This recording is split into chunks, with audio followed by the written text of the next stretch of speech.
Mesdames, mesdemoiselles, messieurs, je vous dis tout de suite, on est content. Pourquoi? Eh ben parce qu'on a récupéré le téléphone. Merci à Dieu, on peut refaire des vidéos. Je pense que, en fait, comme ça, vous allez entendre beaucoup mieux. Et c'est ça qui est bien. Donc, comme d'habitude, on va continuer notre étude des Saintes Écritures, parce qu'on sait que dans les Saintes Écritures, il y a des messages pour nous et qu'en fait, on passe à travers quand on les étudie pas de manière un peu plus précise, on dira, en cherchant à comprendre les choses un peu mieux.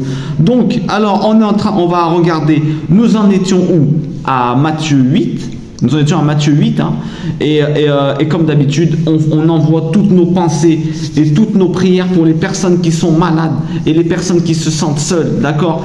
Qu'elles tombent sur nos vidéos, parce qu'ici, on est une grande famille qui nous envoie, qui que tu sois, envoie un message et je te promets qu'on va essayer de te répondre le plus vite possible, on te répondra si Dieu le veut. Et tu es ici chez toi, qui que tu sois, quel que soit ton bord, ta religion et ta croyance, comme d'habitude, hein, je remercie tous ceux qui laissent des messages, surtout des frères d'autres croyances différentes. On est toute une famille ici, les enfants de Dieu, qui aimons étudier la parole. Pourquoi? Parce qu'on sait qu'elle a des messages pour tout le monde et on sait également que chaque nation a son rôle à jouer. Bref, c'est parti, je vous lis le texte, Matthieu 8.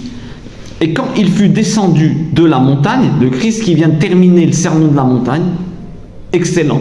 On a dans les autres vidéos, on a fait tout le début, hein, d'accord? On a oublié des trucs, bien entendu. J'attends vos commentaires, hein, comme d'habitude. Et là, on en est à... Et quand Jésus fut descendu de la montagne, de grandes foules le suivirent.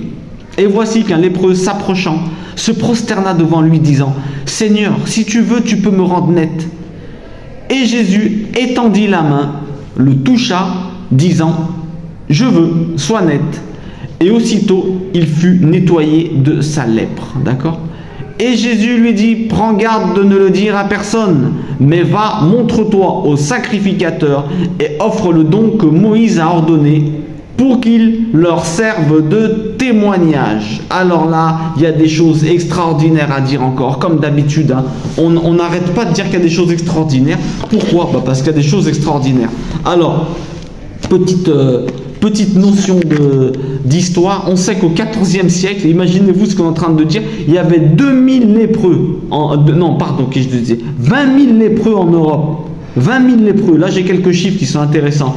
Et au XIVe siècle, l'Église elle a décidé de faire des quarantaines, d'accord, de brûler les vêtements des personnes et tout. Elle a décidé de faire ce qui avait déjà prédit dans la loi de Moïse, qui était mettre les personnes en quarantaine. Et ouais, tu étais obligé, d'accord. Et donc voilà. Alors la lèpre, qu'est-ce que ça nous... C'était une maladie de la peau. Bon, je pense que je ne vais pas vous faire un cours sur la lèpre, hein. Mais on savait que la personne était complètement isolée du monde. On la sortait du village, n'avait plus de vie sociale, professionnelle, émotionnelle, amoureuse, rien du tout. Seule. Et sa peau était en train de se décomposer. Les pauvres personnes étaient en un état de mort, mais incroyable, mais vrai. Mort intérieure et mort quasi extérieure également. Donc, la lèpre, qu'est-ce que ça nous représente? La solitude. On va faire quelques petites indications avant de rentrer dans le sujet pur et dur. C'est la solitude c'est des personnes qui étaient dans la solitude, qui se sentaient seules. Donc là, on a un homme qui vient et qui dit, si tu le veux, rends-moi net. D'accord? Donc, qu'est-ce que ça veut dire? Eh bien, ça veut dire qu'à l'époque, on sait par rapport aux écrits que les personnes qui avaient la lèpre étaient des personnes qui faisaient du lachon hara. Qu'est-ce que c'est que le lachon hara? La langue mauvaise. Lachon hara. Une personne qui critiquait un autre était frappée de lèpre. À l'époque du temple, c'était comme ça. Écoutez ce que je vous dis. Hein. Il y avait même rappelez-vous, je ne sais pas si vous vous souvenez, enfin moi, je me rappelle vaguement dans la Bible, il faut toujours relire parce qu'on oublie. Hein. La femme qui était soupçonnée de tromper son mari, elle buvait un élixir et elle explosait de l'intérieur. C'était vrai. À l'époque du temple, ça rigolait pas. Hein. C'était pas comme maintenant. À l'époque, tu parlais mal de quelqu'un, tu finissais avec la lèpre sur toi. Écoutez ce que je vous dis, c'est un truc incroyable. Hein. Et donc, ceux qui avaient la lèpre étaient supposés des personnes qui parlaient mal des autres. Waouh! De nos jours, j'aurais fini avec la lèpre des millions de fois, moi. Vous ne vous rendez pas compte la grâce que Dieu nous a fait. Vous ne vous rendez pas compte. Donc, lachon hara, il se faisait mettre en quarantaine. Pourquoi? On sait très bien que Dieu, il t'envoie, enfin, pas Dieu, il t'envoie. Dieu laisse que le diable et ses acolytes viennent te redresser avec une souffrance parfois, quelque chose de désagréable, le but est de te redresser, hein, d'accord? Le but c'est de te redresser. Le diable est au service de Dieu. Hein. Il n'a pas le droit de te toucher si tu n'as pas besoin de redressement. On est d'accord? Donc ça veut dire quoi? Ça veut dire que, quand je dis redressement, il ne faut pas non plus dire ouais mais alors lui il n'a rien fait. Non, il y a des raisons qu'on ne sait pas aussi, d'accord? Ne prenez pas, c'est pas le sujet du jour, mais bon, bref, dans les cas de la lèpre, le bonhomme il parle mal, et ben il se fait léprer la peau. Je ne sais pas si le terme lépré existe, mais bon, il a la lèpre. Donc, qu'est-ce que ça veut dire? Ça veut dire que les personnes, pourquoi en général, la rétribution d'en haut, ce n'est pas des punitions. Le mot punition, oubliez-le, il n'existe pas. La rétribution d'en haut, l'action corrective pour toi et pour les autres, c'était de te mettre en quarantaine. Pourquoi? Eh bien, parce qu'une personne qui parle mal avec sa bouche sur un autre, eh ben, elle est en train de mettre des gens en quarantaine. C'est-à-dire, toi, tu parles mal de quelqu'un, de X personnes, de Jean, on va dire, ton ami Jean, tu parles mal de Jean, et ben tu sais ce qui se passe? Les gens qui t'entendent, les gens, sans faire de jeu de mots, les gens qui t'entendent parler mal de Jean, et ben ils veulent plus aller avec Jean. Pourquoi? Parce qu'ils vont dire, regarde, ouais Jean, tu vois, tu lui as tué sa réputation, donc tu l'as isolé quelque part, tu isoles Jean dans ses soucis, dans son mal-être, il entend qu'on parle mal de lui, les personnes ne veulent pas aller avec lui, d'où la gravité de parler mal des gens. Écoutez ce que je vous dis, la langue, les écrits le disent, hein. Tu as la vie et la mort dans ta bouche, c'est pas de la blague. Dieu a créé avec sa bouche, hein. Il a dit, et que la lumière soit, à qui il parle, il est tout seul. C'est pour te montrer qu'attention, avec ta bouche tu vas créer. C'est une des preuves, c'est la première puissance que tu vas avoir. C'est la première puissance que tu vas avoir. Avec ta bouche tu fais des miracles, hein. Tu relèves un mort, hein. Un mort intérieurement tu le relèves, hein. Il y a une puissance de toi, avec les mots que tu dis, tu encourages la personne. Écoute bien, tu encourages la personne avec les mots que tu dis. La personne, tu la boosts dans sa tête. Je ne rentre pas dans la science qui tu fortifies ses cellules, toutes ces histoires. On ne va pas rentrer là-dedans, mais bon, c'est ça. Hein. Tu lui réveilles ça, tu lui donnes envie de vivre. Une personne qui a envie de vivre, elle bouge. Le mouvement crée de l'énergie. Tu réactives sa pharmacie interne, rien qu'avec ta bouche. Hop, hop, tu as trouvé les mots, tu relèves la personne. Incroyable mais vrai ce qu'on est en train de dire. Incroyable mais vrai. Bref, on continue. Alors, qu'est-ce qu'on a noté? J'ai pris des notes, on essaie de faire ça bien. On essaie de faire ça bien, comme ça on fait un cours assez bon. Donc, orgueil. Voilà. Ça c'est important. Il n'est pas qu'avec la bouche. Hein, quand en fait c'est vrai, non, je suis en train de dire une bêtise. Quand tu fais du lachonara, là, tu parles mal des autres, dans le dos des autres, attention, lachonara, parler mal, la langue mauvaise, c'est bien souvent, c'est pas, non mais ce que je dis c'est vrai, oui mais justement c'est ça, toute vérité négative dite sur quelqu'un est considérée comme ça, toutes choses qui peuvent tuer sa réputation, et même en bien, il faut faire très attention même quand tu parles en bien, pourquoi? Parce que tu peux créer de l'animosité chez l'autre qui est en face. Si l'autre il l'aime pas, il va dire ah, vas-y, tu fais en sorte que l'autre il pense mal à cause de toi, parce que si tu n'avais pas parlé de l'autre, il n'aurait même pas pensé à l'autre. Il faut faire attention à ça. Ne provoquez pas les mauvaises pensées dans la tête des gens. Pourquoi? Parce qu'ils vont être coupables après derrière. Ne faites pas chuter quelqu'un. On ne fait pas chuter quelqu'un. D'accord? C'est important. Donc on disait, il te faut un temps pour revenir de ton orgueil. Voilà pourquoi on te met en quarantaine. Parce qu'en vérité, c'est de l'orgueil aussi. L'orgueil, quelqu'un qui a de l'orgueil, il était frappé de lèpre. Pourquoi? Eh bien parce que pour plusieurs raisons. En hébreu, on dit tsarat, d'accord? Tsarat. Les lépreux, tout ça, tsarat, ça vient de motsira. Motsira, il y a un lien avec Metzora, d'accord? La paracha Metzora. Paracha Metzora, c'est des sections qui sont étudiées dans le judaïsme de la Bible et qu'elles ont chacune un nom. Et l'histoire de la lèpre, c'est dans la paracha Metzora. L'histoire de la lèpre, tsarat, dans la paracha Metzora. Metzora, ça veut dire sortir le mal. Ça veut dire quoi? Ça veut dire que les maladies de peau, en vérité, elles viennent d'un mal que tu as à l'intérieur de toi. Tous ceux qui ont des maladies de peau, là, écoutez bien ce que je vous dis. Vous savez que vous avez quelque chose qui ne va pas bien à l'intérieur. Et la peau ressort ce qu'il y a dedans. Intéressant ce qu'on est en train de dire. Hein. La peau ressort ce que tu as dedans à l'intérieur de toi. Donc, posez-vous des questions à ce niveau-là. C'est important. D'accord? Si vous dites, tiens, quelque chose qui ne va pas, j'ai des maladies de peau, c'est que l'intérieur, il ne va pas bien. Parce que la peau, elle reflète ce qu'il y a dehors. Alors, Metzora, sortir le mal. Motsira, c'est important. Pourquoi? Parce que il y a un mot aussi qu'on dit, on va y venir là.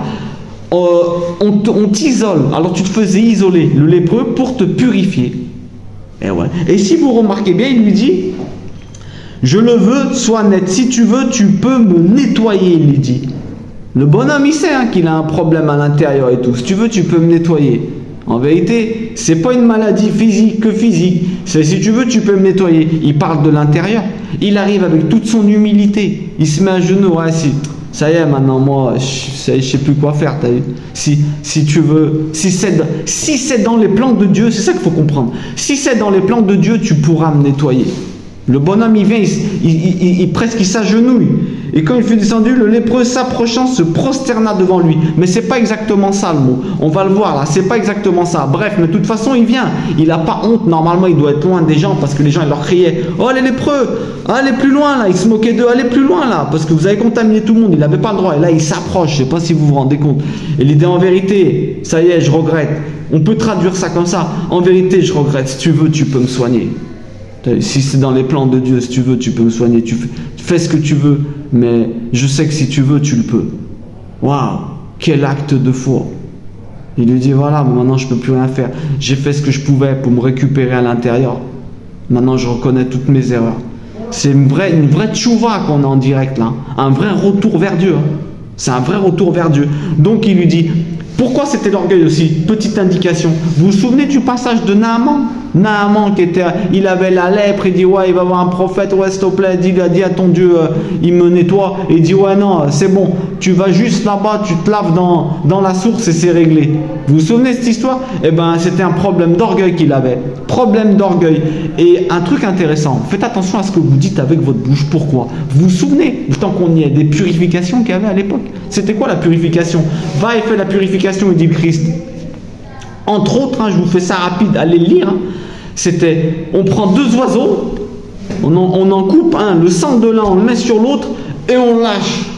Et le sang, on le fait couler sur la personne, bon bref. Mais il y en a un des oiseaux, on le lâchait. C'était ça les sacrifices. On le lâchait avec du sang. Pourquoi? C'est quoi qu'est-ce que c'est que cette histoire? On dit, mais oh, mais il y a des symboliques, messieurs, dames. Il y a des symboliques, messieurs, dames. On prend l'oiseau, on le lâche. Vous savez pourquoi on prend l'oiseau et on le lâche? Mais parce que pour te montrer que tes mots, il y a une partie qui va être difficile de soigner quand tu as mal parlé de quelqu'un. Les mots, ils s'envolent. Pourquoi on prend des oiseaux? Parce que les oiseaux, ils n'arrêtent pas. Ils n'arrêtent pas de parler. Tout a un sens. Tout sacrifice a un sens. Ceux qui ne savent pas, cassez-vous la tête. Mettez-les en commentaire si vous voulez. Pourquoi on faisait ci, on faisait ça? Ben, c'est intéressant les sacrifices. Pourquoi on sacrifiait? Mais parce que justement, c'est comme si tu disais, j'enlève comment dire, la carcasse et j'envoie l'esprit à Dieu. C'est un cadeau que je fais à Dieu. J'ai une bêtise. J'ai un bouc. Je l'aime beaucoup le bouc. Ou une chèvre. J'ai une chèvre ou un mouton. Je l'aime beaucoup. Je vais le donner à Dieu. Dieu, il est dans le monde de l'invisible. Comment tu fais? Tu lui enlèves le corps et t'envoies à l'intérieur. C'est l'intérieur que t'envoies à Dieu. C'est le cadeau que t'envoies à Dieu. Le corps, tu le laisses ici. Il appartient à la terre. Il se réintègre. Lavoisier, d'accord? Tout se réintègre. Tout se réinjecte, d'accord? Rien n'est nouveau. Mais toi, tu veux envoyer. Tu le brûlais en fait. Tu brûlais, t'enlevais le corps et tu envoies. C'est un cadeau que t'envoies à Dieu, l'esprit de la personne. C'est ça les sacrifices en vérité. Bon, bref, c'était une petite parenthèse intéressante. Donc on continuait. Naaman, vous verrez, il avait un problème d'orgueil. Dès qu'il a cassé son orgueil, il s'est soigné de sa lèpre, de sa rate, d'accord? Donc on continue. Alors on te sortait de la ville parce que tu étais très contagieux. Qu'est-ce que ça veut dire? Ça veut dire que la langue mauvaise est très contagieuse. Quand toi tu parles mal de quelqu'un, c'est contagieux. Tu crées le mal parler des autres et après tu les fais tous chuter. Et c'est à cause de toi. Donc chaque fois que tu fais chuter quelqu'un, mon ami, chaque fois que tu fais chuter quelqu'un, rappelle-toi bien, tu as demi-part de faute avec lui. Demi-part de faute. On prend plein d'exemples. Les femmes qui s'habillent trop moulant, trop exagérées, qui se montrent, courts et tout, décolletées, elles ont une part de faute dans tous les hommes qui vont chuter. Et attention, elles vont ramasser. Bref, c'était ça, on en parlera certainement, j'espère, dans un cours. Je crois que j'ai même fait un cours sur la tenue vestimentaire des femmes. J'en ai fait un. Allez le voir. J'en ai fait un. Mesdames, allez le voir. Franchement, allez le voir. Parce qu'il est très très important pour vous. Et messieurs aussi, allez le voir aussi. D'accord? Bref. Ne fais chuter personne, même avec ta bouche, comme on a dit avant, tu le fais penser à Dieu. J'ai une bêtise. Le bonhomme, tu sais que c'est un non-croyant ou un bonhomme qui te fait des histoires tout le temps avec ta croyance. Toi, tu vas, tu lui dis, tu lui parles un peu de Dieu, mais mon ami, tu le fais chuter. Vaut mieux que tu dises rien. C'est un commandement de te taire quand tu sais que l'autre, il va chuter comme ça. Il y aura un moment qui va venir où tu pourras lui parler. Il y aura un moment où tu vas pouvoir lui parler. Ne fais pas chuter les gens dans leur tête à cause de toi. Ils ne pensaient même pas à Dieu ou ils ne pensaient même pas à la personne. Et à cause de toi, ils pensent à lui. Ils pensent mal, ils critiquent, ils s'en vont. Le lachonara, la langue mauvaise, c'est très contagieux. C'est pour ça qu'on te sort. Tu vas faire chuter les autres personnes. Tu vas tous les faire chuter. Alors on te sort. Tu ne peux pas aller extraordinaire. Tu ne peux pas aller vers les autres quand tu es lépreux.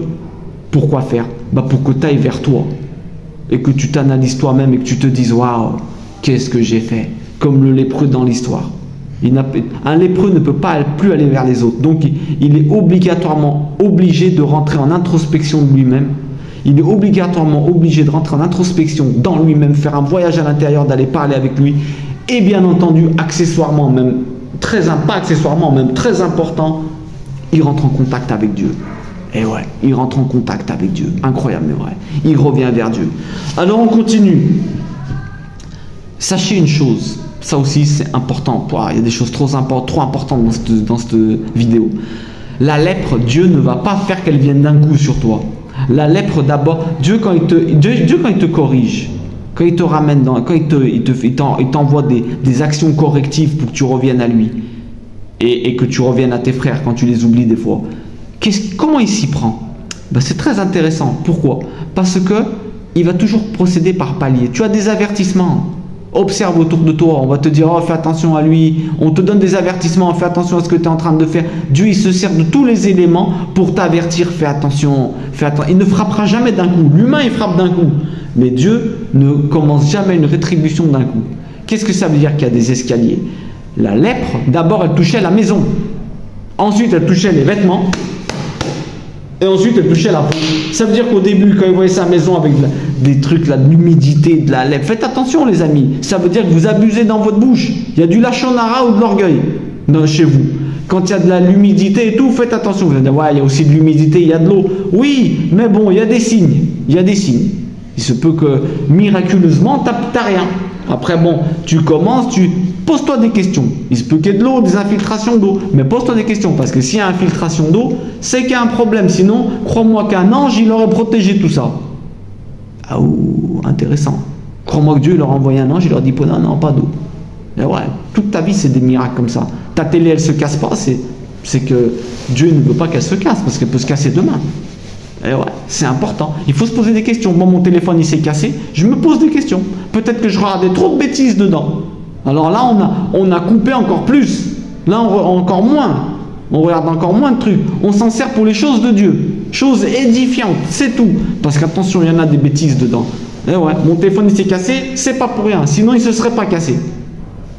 C'est comme ça qu'il faut prendre. Dieu n'a pas le temps de te faire perdre du temps dans des soucis. Parce qu'il sait que toi, ton souci numéro 1, c'est de grandir dans ta tête. Donc quand il t'arrive quelque chose, pose-toi des questions. Même quand tu es en train de marcher, ta veste, elle reste accrochée, il y a un signe. C'est un ange qui a fait... Quand un stylo, il tombe ou quelque chose, il tombe par terre, il y a un signe derrière. Il n'y a pas de hasard, mesdames et messieurs. Il n'y a pas de hasard. Chaque fois qu'il vous arrive un truc comme ça, il y a un signe derrière. Rappelez-vous bien ce que je vous dis, il y a un signe derrière. Bon, bref. Posez-vous des questions. Donc d'abord, Dieu, il fonctionne par escalier. D'abord, il te frappe dans le matériel, d'accord? Et ensuite, à toi, si tu n'as pas compris. C'est ce qui se passe dans les maladies et tout. Si tu perds de l'argent, dis-toi, ouais, je suis content. Pourquoi? Parce qu'il m'a évité une maladie, en vérité. Je perds de l'argent, il y a un truc qui se casse à la maison, c'est le premier escalier. Ouh, pose-toi des questions. Pourquoi c'est arrivé ça? Direct, premier escalier, matériel. Deuxième escalier, toi. Bref, posez-vous des questions, vous avez des signes tous les jours dans votre vie. Tous les jours, vous avez des signes dans tout ce qui se passe. Posez-vous des questions. Ne devenez pas fou non plus, mais cherchez à comprendre. Tiens, peut-être ça, peut-être ça. Tout ce qui est en correction de vous-même, appliquez-le. Là, vous ne vous plantez pas. C'est pas tu te dis, tiens, j'ai eu ça, ça veut dire qu'il faut que j'aille là-bas. Déjà, tout ce qui est en correction de toi-même. essaie de chaque jour de corriger une petite mauvaise attitude en toi. Et ça, c'est déjà bien. Alors, on continue. Sarah, d'accord. Aussi un escalier, d'accord. Ça désigne aussi un escalier de la maison, ok. Il y a aussi, d'accord, ça fonctionne par escalier, on a dit. Moti Shomra de Metzora, Moti Shomra, sortir le mal. Qu'est-ce que c'est Moti Shomra? C'est en général juger négatif. Quand tu juges négatif les personnes, ouais, regarde lui, c'est un tordu, il arrive toujours en retard, tu juges négatif, c'est un lourd, c'est un feignant. Qu'est-ce que tu en sais? Ça se peut qu'aujourd'hui, le jour où il a décidé de ne pas être en retard, il va être en retard alors qu'il ne voulait pas. Jugez positif ce qui vous arrive et les autres. Soyez l'avocat de ceux qui, j'allais dire du diable, mais soyez l'avocat de ceux qui font des bêtises, dites-vous. Non, ça se peut, il était pas bien. Le bonhomme, il te double en voiture, il te klaxonne, tu te dis c'est pas grave, peut-être qu'il a un problème, il doit foncer à l'hôpital. Jugez positif, sinon, Metzora, vous pouvez vous faire isoler en quarantaine. De nos jours, il n'y a pas de lèpre, mais tu peux te retrouver en quarantaine, mon ami, dans la solitude, mal à l'intérieur de toi. Pourquoi? Parce que tu as fait du Lachonara et du Moti Shomra. Ne va pas te retrouver en quarantaine. La solitude, c'est la pire des choses, les amis. Moi, c'est ma bagarre numéro 1. La solitude, je veux essayer de faire en sorte qu'il y ait le moins de gens possible autour de moi. Enfin, je veux, c'est un grand mot. Que Dieu m'aide. Que Dieu m'aide. D'accord? Allez, on continue. Alors, lépreux se dit nettoyer en grec. Il y a une notion de nettoyage en grec. Un lépreux se dit nettoyer en grec. Ouh, du nettoyage en grec. Qu'est-ce que ça veut dire? C'est bien ce qu'on était en train de dire. Quand le lépreux vient et te dit, il se prosterne, Seigneur, Seigneur, si tu veux, tu peux me rendre net. Alors on a compris. On parle de l'intérieur. C'est une notion de nettoyage. Se dit nettoyer en grec. Alors ça veut dire que de la désinformation, Moti Shomra. Faites attention à ce que vous regardez à la télé. Moi, j'ai fait une vidéo sur est-ce qu'on peut regarder les infos ou pas. Allez la voir. Moti Shomra, juger négatif, négativité des gens, parler mal, critique. Laissez tomber tout ça. Laissez tomber tout ça parce que vous allez être sali. Là, le mot, c'est nettoyer, il dit. Vous allez être sali. Et après, faut pas se plaindre si tu n'as pas la présence divine dans ta vie, tu n'as pas de bénédiction. Tu es en quarantaine. Tu es lépreux. Même si dans ta peau, dans sa grande bonté, Dieu a enlevé dans la peau. Parce que sinon, laisse tomber. Tu parles mal de quelqu'un, tu finis avec la lèpre. Mais on serait tous des anges. On serait tous des anges. Bref. Alors attention. Un truc intéressant aussi. Très intéressant. C'est le même mot qu'on utilise pour les relations interdites dans la Bible. Waouh! Alors là, c'est intéressant. Lépreux, nettoyé en grec, Moti Shomra, il y a une notion qui touche aux relations interdites avec les autres nations. Relations interdites avec la femme qu'il faut pas, la femme, c'est que tu as eu une relation interdite. Bon, donc on disait, tu as eu une relation interdite, donc voilà, c'était incroyable. Le Christ, il le touche, hein. Ça on va regarder vite fait après pourquoi il le touche. Le lépreux, il dit, si tu le veux, tu peux me soigner. Il a la foi exagérée. Pourquoi? Ça veut dire que si tu as la foi, tu peux obtenir ce que tu veux. Il a une foi incroyable, il dit, si tu le veux. Il dit, ouais, toi, tu peux faire quelque chose pour moi. Moi, j'ai fait ce que je pouvais. Si c'est dans les plans de Dieu, ça on l'a dit avant, si c'est dans les plans de Dieu, nous, les personnes se moquaient des lépreux, ils étaient rejetés, d'accord? Mais lui, il a eu le courage de dire c'est pas grave, moi je vais le voir. Je vous garantis, si vous n'allez pas bien, prenez l'exemple de ce bonhomme-là. Il était rejeté par tout le monde se moquait de lui et tout. Il se dit c'est pas grave, je vais essayer. Moi, ma relation avec Dieu, personne ne se met au milieu. Ne laissez personne se mettre au milieu de votre relation avec Dieu et de vos valeurs. Je vous garantis, avec de bonnes manières et tout, mais n'acceptez pas l'inacceptable. Ne négociez pas avec la Avera, ne négociez pas avec la chute ni le péché, comme on dit, même si j'aime pas ce mot. Ne négociez pas avec le mal. Je vous garantis, n'ayez pas honte. N'ayez pas honte de Dieu. Allez, présentez-vous, dites-moi. Ne faites pas de la pub, on n'est pas des prosélytes. Mais si on te demande, tu dis, moi je suis croyant, mon ami. Qu'est-ce qui fait que, ouais, moi je suis croyant, mon ami. Faites attention, lui il a eu le courage d'y aller alors qu'on se moquait de lui, on lui jetait des pierres et tout, ça se peut. Des trucs incroyables, mais vrai. Pense exactement, allez voir et lui il a pensé que sa relation de Dieu était avant toute chose et que Dieu n'allait pas se moquer de lui. Il s'est dit, je vais m'approcher de son fils, du Christ, peut-être qu'il pourra m'aider. Incroyable, hein, incroyable, mes frères. Donc, quand le Christ il le soigne, on a vu un truc intéressant, c'est qu'il lui donne la possibilité, quand tu te feras soigner, mon ami, il lui donne la possibilité de avoir des contacts sociaux et donc de pouvoir aider des personnes. Et ouais, avec sa main, il étend le bras, il le touche avec sa main. C'est intéressant parce que le Christ, il étend la main. Ça veut dire que quand tu veux aider quelqu'un, il faut lui tendre la main. Tu te montres présent, tu descends de ta montagne, tu ne te crois pas supérieur comme il a fait le Christ, c'est écrit « Et il descendit de la montagne », d'accord? Tu as pris les instructions auprès des Écritures, auprès de cours que tu regardes où tu veux, mais tu descends de ta montagne. Et quand quelqu'un, tu te montres, on ne te dit pas de faire du prosélytisme, on te dit de te montrer. Tu dois te montrer, mon ami. Comme ça, te rendre disponible à la vue. On n'étudie pas pour nous, vous le savez très bien. Et quand quelqu'un vient, il a un problème, tu tends la main, viens ici mon ami, et tu le touches, tu n'as pas peur de te salir avec son problème. Si bien entendu, si tu as la force de le faire, pas si tu es quelqu'un qui a eu des problèmes avec l'alcool et tu es des alcooliques, alors toi tu n'es pas encore soigné, il ne faut pas faire du suicide non plus, c'est pas de ça qu'on est en train de parler. Mais on a vu que le Christ il touche, ça veut dire que il le touche, ça veut dire que lui il n'avait pas peur de se salir, alors que les gens même pas ils le regardaient, ils s'éloignaient, ils partaient en courant, d'accord? Sachez que si vous avez Dieu avec vous, vous êtes insalissable. Je vous dis tout de suite, vous pouvez toucher ce que vous voulez. Vous ayez bien, faut que vous sentiez bien cette force en vous. N'allez pas au suicide, comme on a dit. Alors, pourquoi il dit, on a un truc intéressant aussi, pourquoi il dit ne dis rien? Ne dis rien aux autres. Pourquoi le Christ il dit ne dis rien aux autres? Première des raisons, parce qu'il y a des endroits où il sait qu'ils peuvent l'attraper. Quand il est dans des... On l'a vu dans la vidéo d'avant avec les cartes, là, où on explique toutes les villes. Allez la voir si vous ne l'avez pas vue, celle-là, elle est incroyable, mais vrai. Pourquoi? Pas parce que c'est moi qui l'ai faite, mais parce que on a mis toutes les villes, d'accord? On les a toutes listées avec une carte et on explique ce qu'elle veut dire, les significations. Et là, tu arrives à voir les trajets du Christ, tu arrives à te dire, tiens, là il est allé là il a fait ça, là il a fait ça. Et c'est incroyable parce qu'on sait qu'il y a des endroits, là où il y a les Hérodes qui voulaient le tuer quand il était petit, il dit à tout le monde, oh, taisez-vous, dites rien, parce qu'il savait très bien que là-bas il était en danger. Mais par exemple, quand il est dans la Décapolis, quand il est là-bas, dans la zone de Gadara, tout ça, il dit rien. Pourquoi? Parce qu'il sait que là-bas il n'y a pas de problème dans cette juridiction. Vous voyez ce que je veux dire? Non, il y a des départements où il dit pas, dit rien à personne. Vous voyez ce que je veux dire? Et c'est une des raisons, il y en a d'autres, hein, bien entendu. Il le dit, ouais, ne dites pas parce qu'il sait qu'ils doivent se taire. Sinon, alors attendez, je vais lire un petit peu ce qu'on a mis. Les endroits où c'est. D'accord, ça c'est ce qu'on a dit avant.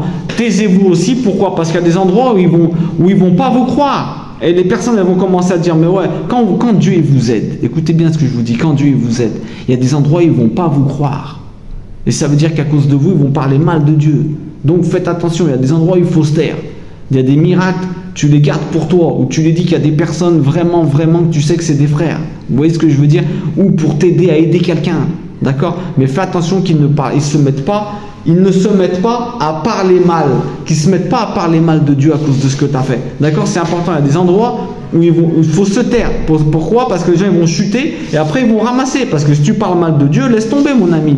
Il vient. En plus, une des raisons aussi, on est dans plein sermon de la montagne. Il vient juste de dire ne dites rien à personne. Quand vous faites des bonnes actions, ne le dites pas. Il vient de le dire dans le sermon de la montagne. Ne montrez pas. Donc il met en application. Les bonnes œuvres, il faut éviter de les dire des fois. Pourquoi? Il faut les dire qu'à des frères en mode éducation ou en mode exemple, mais pas à n'importe qui. Parce que je vous dis, vous pouvez les faire tailler Dieu. Et si c'est Dieu qui a fait la bonne œuvre, c'est ce qu'on appelle la chute de l'esprit. On les fait chuter, ils attribuent au diable ce que Dieu a fait. Le seul péché que le Christ dit il est impardonnable. Pourquoi? C'est pas qu'il est impardonnable, ça on va le voir. C'est pas ça. C'est que si toi tu crois que c'est le diable qui est en train de faire des choses bien, tu vas pas pouvoir t'approcher de Dieu. C'est toi en vérité. Tu donnes pas l'option à ce qu'on te pardonne. On te dit mon ami, c'est moi qui te donne ça. Toi, tu dis que c'est le diable, qu'est-ce que tu veux que je te dise? Je peux rien faire pour toi. Tu es avec le diable, tu crois que tu es bien.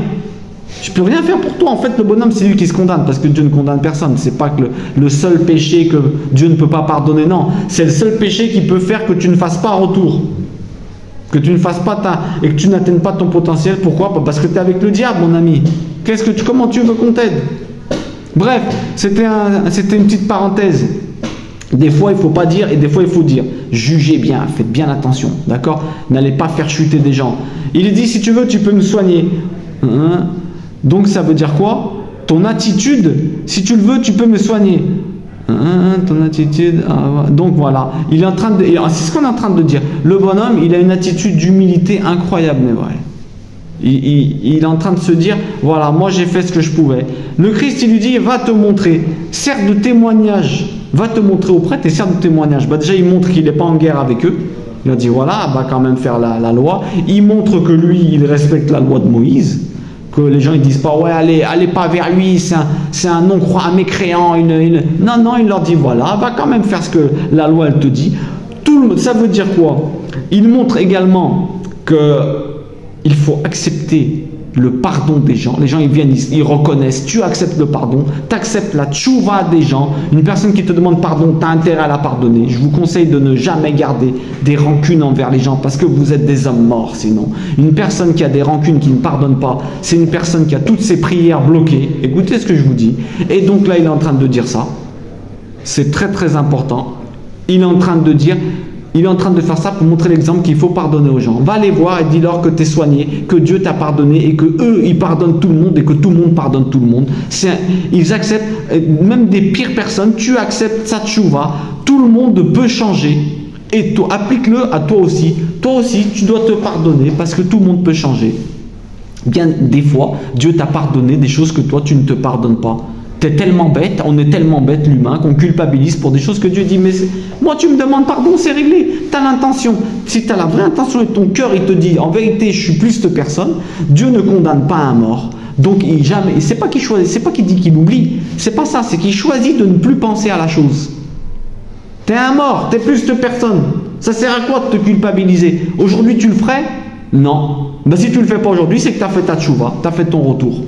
La culpabilité, elle est du diable, elle n'est pas de Dieu.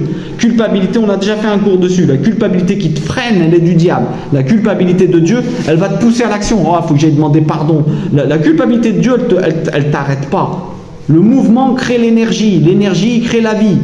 Dieu, t'es là pour vivre, exister. Tu n'es pas là pour finir dans un canapé à te dire, oh, je culpabilise. Non. Tu as déjà fait ton retour et ta tchouva, là, déjà, quand tu penses comme ça. Très important. Tout le monde peut changer. Le Christ, c'est ce qu'il montre. Va te montrer.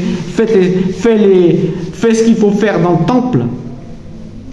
Et c'est réglé. Fais ce qu'il faut faire dans le temple et c'est réglé. Donc, n'oubliez pas, on doit pardonner à tout le monde. Même le pire peut changer ce soir-là. Tu as connu un tordu toute ta vie, ça se peut cette nuit la changer. Tu dois pardonner. Pourquoi Dieu dit de pardonner? Parce que si tu ne pardonnes pas, tu ne vas pas vivre bien et tu perds toute ta bénédiction. Déjà, c'est pour toi. Pardonne, sinon tu ne vas pas être bien. Et tu vas perdre la présence divine à côté de toi. Blocus des prières. Ça ne vaut pas le coup, les amis. Quoi qu'on vous ait fait. Quoi qu'il arrive, vous pouvez tirer quelque chose de l'enseignement de ce qui vous est arrivé. Même si ça a été dur. Je sais que c'est dur. Ou ça se peut que vous avez vécu une situation comme ça pour aider quelqu'un d'autre. On ne connaît pas les calculs de Dieu. La seule chose qu'on sait, c'est que Dieu ne permettra pas qu'il t'arrive quelque chose de mal pour rien. C'est pas possible. Tu as quelque chose à faire avec ça. C'est difficile, hein, ce que je dis. Dieu nous en préserve. Et Dieu vous aide à sortir de vos histoires si vous en avez à ceux qui regardent cette vidéo. Alors on continue. On disait alors, approche-toi de Dieu ou amène les personnes à sa... Ok, on disait voilà, le bonhomme il est venu, il s'est approché, n'a pas eu honte, donc toi n'aie pas honte de t'approcher de Dieu et demande, et n'aie pas honte et amène les personnes à s'approcher de Dieu. Quand les personnes ont un problème, tu leur dis approche-toi de Dieu, vas-y, n'aie pas peur. Et toi-même, approche-toi quand tu as un problème. Bon, ça on l'a vu. Pourquoi il dit va te montrer au temple? Parce qu'il faut vite le réintégrer. Déjà, première chose, hein, la solitude, on sort vite la personne de la solitude. Première chose, intègre-toi socialement, tu reviens dans les prières, tu reviens faire tes prières, tu reviens, tu t'intègres, tu retrouves ta famille, tu retrouves tout le monde. Vite, va vite te montrer au temple pour qu'il te réintègre. Imaginez-vous si la solitude, c'est un truc que même le Christ y combat. Dieu a dit, il n'est pas bon à l'homme d'être seul. Hein. Bon, bref. Et il montre qu'il a respect de la loi, qu'il n'est pas contre eux. Ok. D'accord, c'est qui tchouve, accepté par Dieu, c'est la tchouve. Ok, d'accord, ça on l'a vu. S'enferme. Un truc qui est intéressant. Ce qui est grave, c'est qu'après le bonhomme il s'en va. Il s'en va. Je lui dis prends garde, va, monte-toi sacrificateur et offre le don. Mais ça c'est pas ici. On va le voir parce qu'en fait, dans un Dans un autre, c'est dans Luc, je crois, il y a le même passage, mais moi je les mets pas les deux ensemble. Pourquoi? J'étudie pas les deux ensemble parce que je l'ai déjà fait, on peut le faire. Tu diras, et vous direz, ouais, parce qu'en fait l'autre il va te combler. Non, non, non, moi j'aime bien faire comme ça aussi parce que je me dis c'est peut-être pas le moment. On peut faire des deux manières, hein. Vous voyez ce que je veux dire? De joindre les deux passages qui sont pareils dans Luc et ici, et de prendre des indications à droite à gauche et de faire une analyse des deux parce que l'autre il complémente ce texte. Mais moi j'aime bien faire un par un parce que je me dis l'autre on verra après, au pire on remet une deuxième dose. Vous voyez ce que je veux dire? Mais j'aime bien faire un par un parce que je me dis attends, le message ça se peut que c'est juste ça pour aujourd'hui. C'est mon avis personnel, ma manière d'étudier, d'accord? D'accord, c'est comme d'habitude, on donne que des pistes de réflexion. Donc, mais là moi je prends que ce passage parce qu'en fait dans Luc là je me suis planté. Dans Luc on voit que le bonhomme il parle de partout. D'accord? Et donc il y avait une ironie là-dedans, parce que le lépreux, lui, on lui redonne la liberté, et il sort de l'enfermement à la liberté, et lui, en fait, il enferme le Christ. Vous voyez ce que je veux dire? Parce qu'après, il était obligé de se camoufler, les gens, ils voulaient le voir. C'est intéressant. Il guérit. Qu'est-ce que ça veut dire? Ça veut dire que peut-être que des fois, il faut faire attention. Quand tu aides les personnes à ne pas te faire enfermer toi-même. C'est intéressant. Mais bon, qu'est-ce que tu fais après? T'arrêtes d'aider? Non, tu es obligé d'aider. Tu es obligé d'aider en vérité. Tu es obligé d'aider les personnes, tu peux pas. Bref, c'est une réflexion un peu... c'est un peu intéressant, ça, on peut débattre dessus, c'est intéressant. Ah, genre, d'accord, il faut toucher... D'accord, là c'est intéressant parce que on est en train de voir que Jésus, il le touche, donc le bonhomme, il le touche pour lui montrer que voilà, faut de l'affection. Hein. On est d'accord qu'il faut de l'affection, il faut verbaliser. Le bonhomme, il n'est pas guéri tant que le Christ, il parle pas. Il le touche, mais aussi il parle. Je vous dis, écoutez-moi bien, ce monde, il manque d'amour, on manque de se dire des mots gentils. Les critiques, on se les dit tout de suite, mais les mots gentils, on se les dit jamais. Donc moi, je vous dis franchement, verbalisez, dites des mots gentils, vous réveillez les pharmacies internes à l'intérieur des personnes, vous guérissez des blessures internes et tout, dites des mots gentils. Étends ta main, cherche la personne, touche-la, touche-la. C'est important, le toucher il est important aussi. Dieu il a créé l'ocytocine, c'est pas pour rien. Au bout de 7 secondes, tu as l'ocytocine et slash, tu ressens un certain plaisir, qui que ce soit. Prends les gens dans tes bras. On manque d'amour dans ce monde, c'est pas la blague.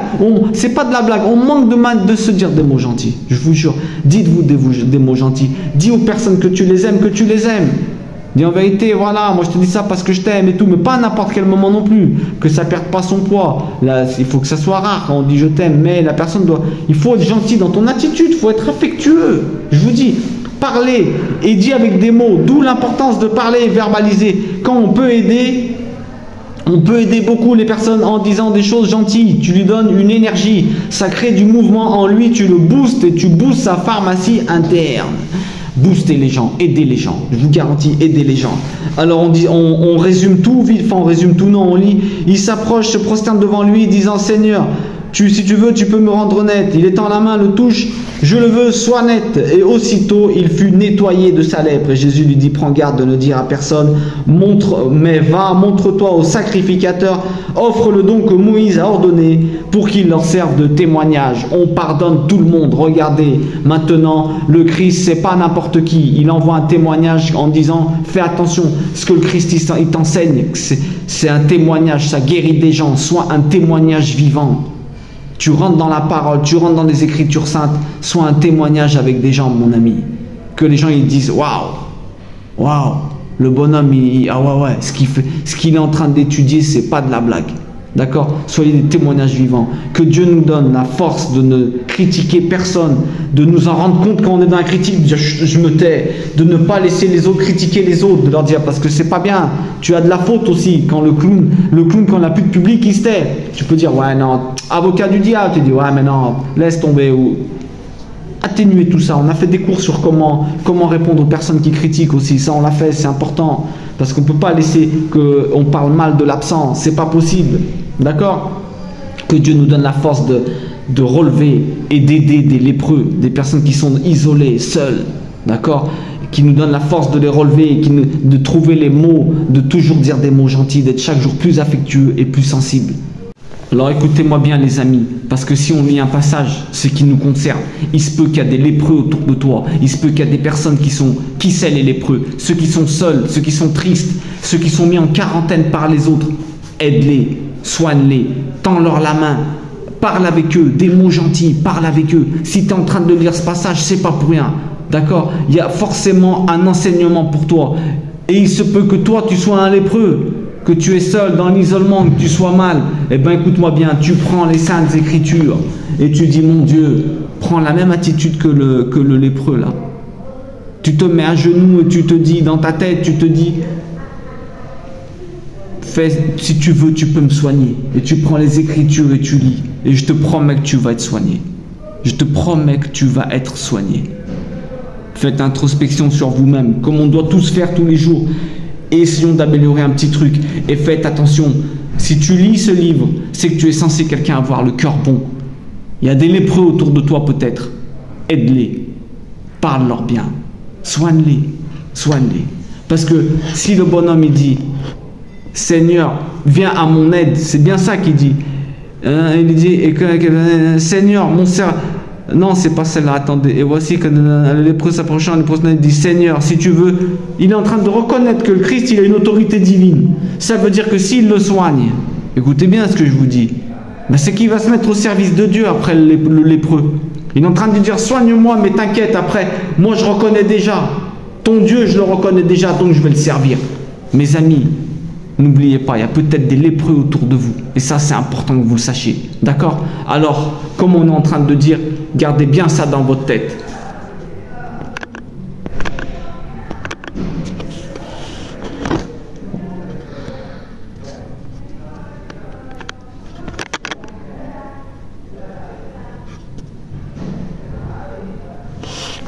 Et vous, n'ayez pas peur, quel que soit votre problème, votre solitude, quoi que ce soit. Prenez le livre avec la même attitude. Mon Dieu, si tu veux, tu peux me soigner. Et préparez-vous au miracle, parce que c'est impossible que Dieu ne vous écoute pas. Marchez droit et vous allez voir si la présence divine n'est pas dans votre vie, si vous n'êtes pas béni. C'est obligatoire. Une personne qui lit, qui étudie tout le temps et qui est tout le temps en train d'essayer d'être quelqu'un de meilleur, Dieu ne peut que l'aider. Parce que c'est exactement ce qu'il nous demande. Il est important, parce qu'il résume pas mal de choses. Hein. Bon, je vous laisse 40 minutes, c'est beaucoup. Je ne veux pas faire des vidéos trop longues. Après, c'est lourd, d'accord? Bon, bref, si vous avez des questions, et quoi qu'il en soit, que Dieu vous bénisse. Moi, je suis très content de pouvoir converser avec vous, d'accord? Que Dieu vous bénisse et qu'il vous garde dans toutes les bonnes notions qu'on a vues dans ce cours, d'accord? Allez, à très très bientôt.